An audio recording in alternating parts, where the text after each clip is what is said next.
Okay. Nampak tau. Okey gang, next kita teruskan dengan pokok nanas.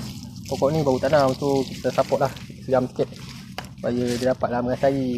Sebab dia baru tanam kan, okay, ni tak payah sangat sebab pokok ni dah dia ada. Okay, ni tak payah siram sangat. Okay, ni pun tak payah siram sangat. Ni pokok baru ni kena. Pokok baru ni kita support sikit dengan air sebab dia baru tanam. Okey, ni pun baru tanam.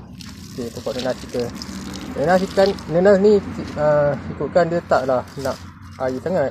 So sebabkan dia baru tanam, kita support lah sikit dengan air supaya dia dapat meneruskan kelangsungan hidup dia. Okey, seronok berkebun ni.